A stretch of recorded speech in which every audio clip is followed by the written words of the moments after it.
Many African communities played a major role in the transatlantic slave trade, a dark chapter that robbed the African continent of millions of its people and resources.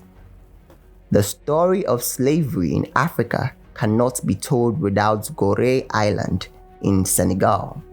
In today's episode of our Untold Stories of the Slave Trade, we take you to the island of Gorée. Located just about 3 kilometers off the coast of Dakar, Senegal's capital, Gorée Island is one of the most symbolic historical sites in West Africa. It remains one of the oldest sites of European settlement on the African coast. Despite its small size, just about 28 hectares, the island holds immense significance as a former hub of a transatlantic slave trade. In 1978, Gorée was designated a UNESCO World Heritage Site in recognition of its symbolic and historical importance. Portuguese explorers were the first to land on this island. They built houses on the island as early as the 1440s. Gorée's location made it a strategic site both for supplying ships sailing from Europe and for trafficking African captives to the Americas. Over the centuries, the island was occupied successively by Portuguese, Dutch, British, and French, who all used it as a key trading post. From the 15th to the 19th centuries, Gorée became especially notorious under French rule for its role in the Atlantic slave trade.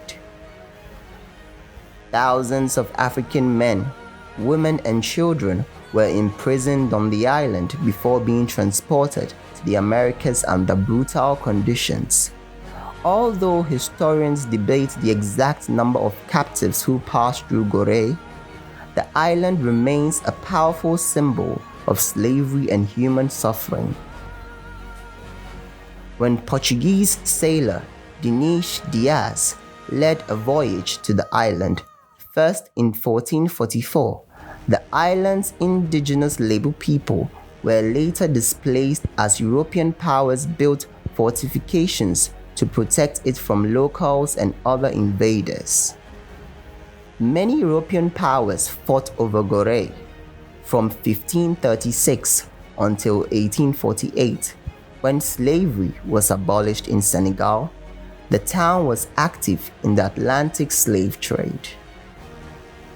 It is estimated that between 10 and 12 million Africans were enslaved during the transatlantic slave trade between the 16th and 19th centuries. By the 1480s, Portuguese ships were already transporting Africans to work as enslaved laborers on sugar plantations in Cape Verde and Madeira.